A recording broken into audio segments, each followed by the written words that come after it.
Hello everyone, I would like to introduce myself.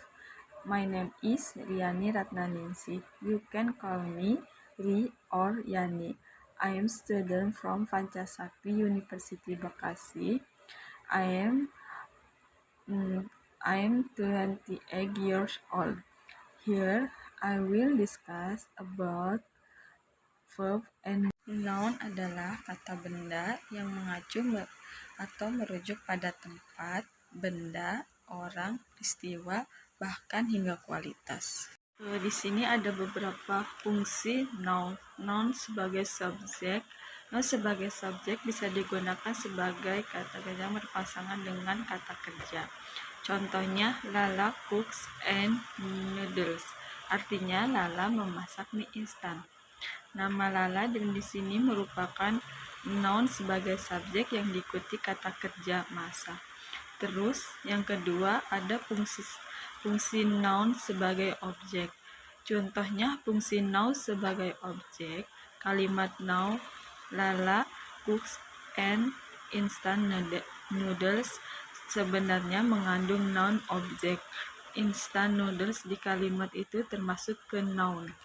Terus yang ketiga, fungsi noun sebagai pelengkap. Fungsi noun sebagai pelengkap kalimat, contohnya kalimat noun sebagai pelengkap, Lala is a chef.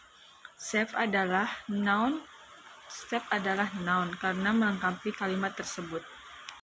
Dan untuk yang selanjutnya jenis-jenis noun. Jenis-jenis noun dan common noun. Noun ini merujuk ke hal-hal yang umum.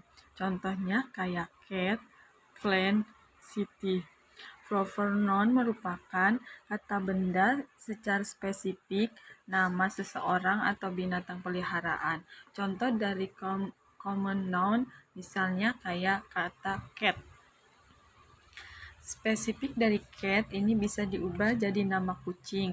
Contohnya Kitty misalnya.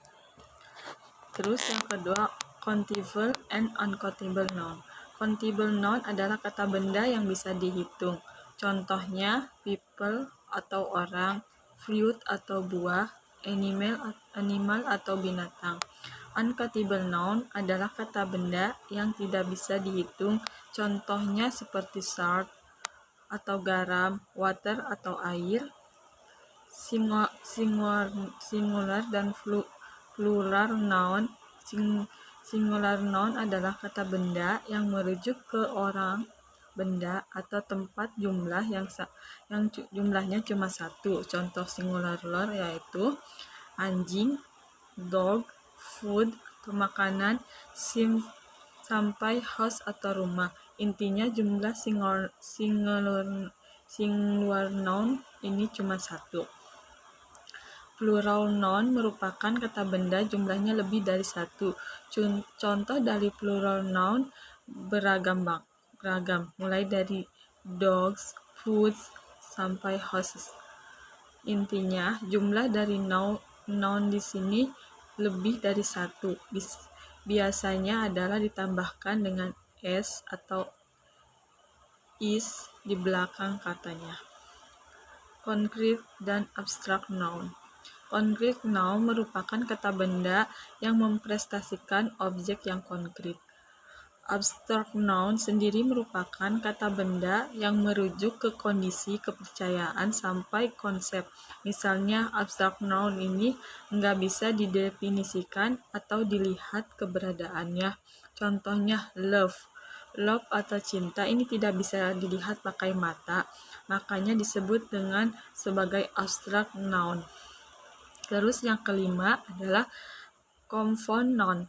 Compound noun ini merupakan kata benda yang dibentuk dengan cara menggabungkan dua kata atau lebih. Contohnya seperti best friend, artinya sahabat. Compound noun juga bisa memiliki arti yang berbeda dari kata dasarnya. Contohnya kata hot dog atau sosis. Kalau diartikan katanya satu persatu ke bahasa Indonesia, harusnya anjing menjadi anjing panas. Tapi dalam bahasa Inggris, compound noun ini bisa banget merubah artinya menjadi sosis. Selanjutnya adalah verb. Verb adalah kata yang mendeskripsikan aksi, tindakan, kondisi, atau pengalaman sesuatu. Di dalam bahasa Indonesia, verb sering disebut kata kerja karena verb menunjukkan aktivitas dari subjek dalam kalimat. Jadi kesimpulannya adalah mempelajari bahasa Inggris ada banyak hal yang harus diketahui terlebih dahulu.